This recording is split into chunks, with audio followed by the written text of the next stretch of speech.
નમસ્કાર દર્શક મિત્રો, ખબર છે .com પરથી હું દર્શી નાયક આપ સૌનું સ્વાગત કરું છું.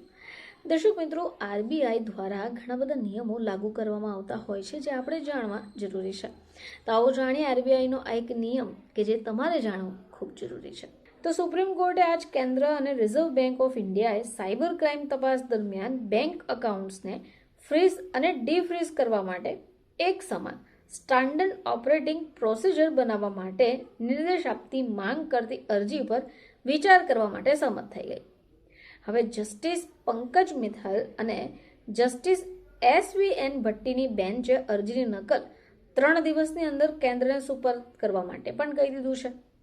તો હવે જાણીએ કે બેંક એકાઉન્ટ ફ્રીઝ કરવા મુદ્દે સુપ્રીમ કોર્ટનો મહત્વનો નિર્ણય કયો છે. તો અરજદાર વિવેક વાસળોઈ દ્વારા વકીલ તુષાર મનોહર ખેરનાર દ્વારા દાખલ કરાયેલી અરજીમાં કહેવાયું છે કે તમિલનાડુ પોલીસના સાયબર સેલ દ્વારા તેમના બેંક ખાતાને કોઈ પણ પૂર્વ સૂચના વગર, સંદેશા વ્યવહાર વગર મનસ્વી રીતે ફ્રીઝ કરવાથી તેઓ પરેશાન છે. હવે ભારતના બંધારણની કલમ 19(1)G 21 હેઠળ મૂળભૂત અધિકારોનું ઉલ્લંઘન છે.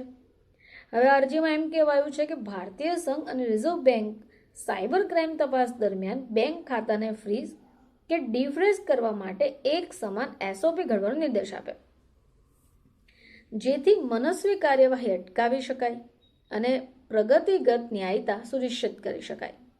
હવે અરજદાર એવો દાવો કર્યો કે તેમના કેસમાં ફ્રીઝિંગના આદેશથી સંપૂર્ણ નાણાકીય સ્થિતિ ખરાબ થઈ ગઈ. આવશ્યક ખર્ચ, કર અને જવાબદારીઓની ચૂકવણી સહિત વ્યવસાયિક અને વ્યક્તિગત જવાબદારીઓ તેઓ નથી પૂરી કરી શકતા. CRPC BNSS 102(3)ની કલમ 106(3) અનુસાર મિલકતની કોઈ પણ જપ્તી અથવા ફ્રીઝિંગની જાણ તાત્કાલિક ન્યાય ક્ષેત્રના મેજિસ્ટ્રેટને કરવી જોઈએ.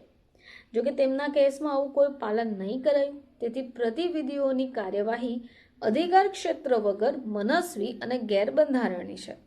તો સાયબર ક્રાઇમમાં તપાસમાં મનસ્વી રીતે ખાતા ફ્રીઝ કરવાની સામે સુપ્રીમ કોર્ટમાં એક અરજી દાખલ કરવામાં આવી છે અને SOP બનાવવાની માંગણી આરબીઆઈ પાસે કરવામાં આવી છે.